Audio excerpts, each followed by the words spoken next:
Record numbers of migrants have crossed the English Channel this year. Now, the Home Office appears to be taking more action to curb the rising tide. Boats carrying migrants across the Channel could soon be turned away and sent back to France if the French fail to cooperate on trying to prevent the illegal crossings.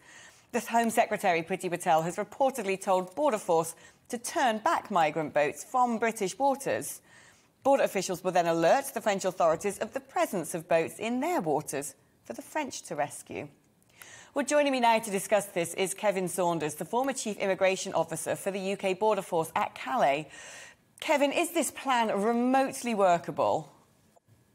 Yes, it's very workable. I have to say, I think the Home Secretary has come up with a winner here.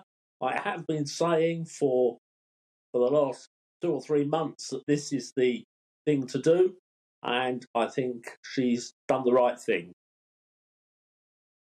Is it the fact that the French just weren't really cooperating because they were about to get 50-odd million quid from the British to try and help us patrol the beaches and stop these crossings from happening, but we're still getting record numbers? Yes, unfortunately, the number of policemen that they have deployed or are deploying isn't stopping everybody. I mean, to be fair, they have got a large coastline to patrol, but they could use helicopters, they could use aeroplanes, they could get their border force, the Gendarmerie Maritime, out and onto the Channel if they really wanted to stop them. But unfortunately, the French seem to view the sea as our problem. Even if it's in their waters, it's still our problem. How do you think the French are going to react to this when they suddenly get the call from the UK Coast Guard saying, sorry, we are sending the migrant boat back in your direction? I should think somebody in Paris will have a heart attack. They will not like it at all politically. The French officers will do exactly as they're told by their leaders, exactly as Border Force do. Border Force are told to do something, they'll do it. The Gendarmerie Maritime, they're told to do something, they'll do it. It's the politicians that are the people that are going to get worried. Is there a risk that the French could say, well, you know, the boat can come back to us, but we're just going to turn it around again, and we end up in an utterly ridiculous situation where, you know, boats are being yo-yoed across the Channel and, you know, the likelihood is lives would be lost in that scenario? Well, nobody wants lives to be lost. That's the last thing that anybody wants to happen. We don't want the people to come across in the first instance because it's dangerous. This is not a easy passage. This is a dangerous passage, and the weather after the 3 or 4 lovely days we've had is going to get bad again. So we don't want people coming across in the first instance. The trouble with the French are that they have an election next year, a presidential election next year.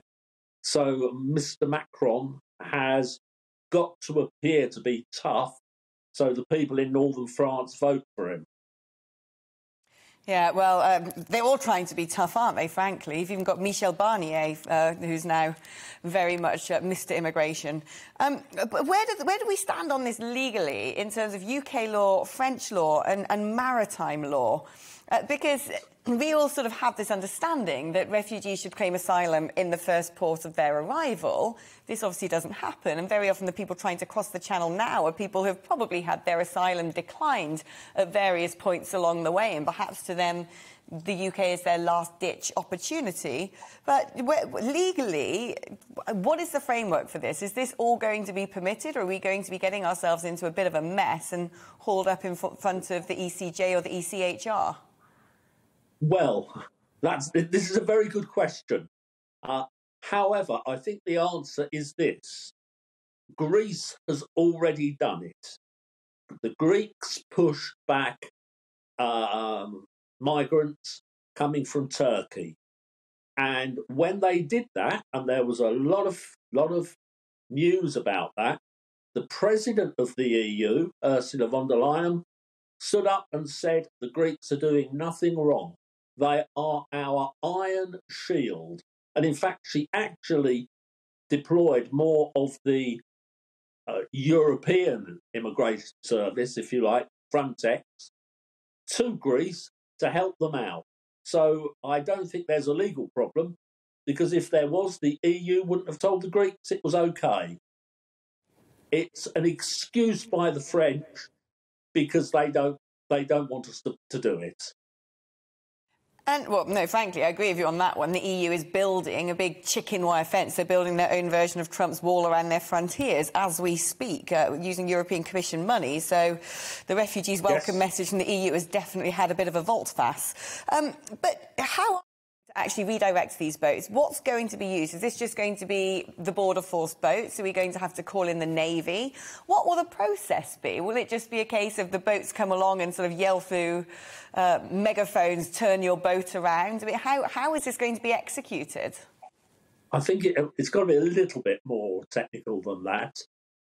From what I'm hearing, at the present moment, it's going to be border force and border force alone. However, I am of the view that we ought to be using the Navy. The current Channel Threat Commander, Dan O'Mahony, is an ex-Royal Marine, so he's certainly got connections in that area. I think we will need help to do this. The Navy are very good at doing all of this sort of thing. So if I was sitting in the Home Secretary's chair, that's where I would be going. I would be asking the Navy for help. And do you understand why this has not been done from the start? If it was an obvious solution, and an executable solution, and a legal solution, and perhaps a humane solution as well, why on earth have the thousands, going up to 10,000 illegal migrants been able to cross the channel so far? Do you have any understanding about that?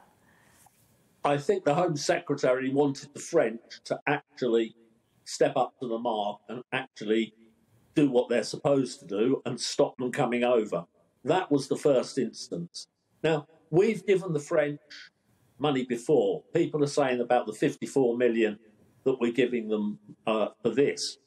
We gave the French an awful lot of money in my time in northern France to secure the Channel Tunnel, the Port of Calais and the Port of Dunkirk, which they did very well. We gave them a lot of money, they did it.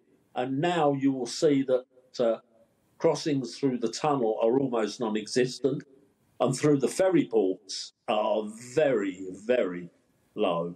So the French were given the money, they spent it, and that was the result. And I really think, I genuinely think that the Home Secretary looked at that and thought, OK, that worked, let's give them some more. They'll patrol the beaches and they'll stop it. Hasn't happened, has it? Indeed it has not. Kevin, thank you so much for coming on and explaining that to us. Kevin Saunders, former Chief Immigration Officer for the Port of Dover and the UK Border Force. Welcome to the GB News YouTube channel. You can watch us live 24 hours a day, catch up on your favourite shows and join in the conversation in the comments below. Don't forget to subscribe and you'll never miss any of our exclusive content.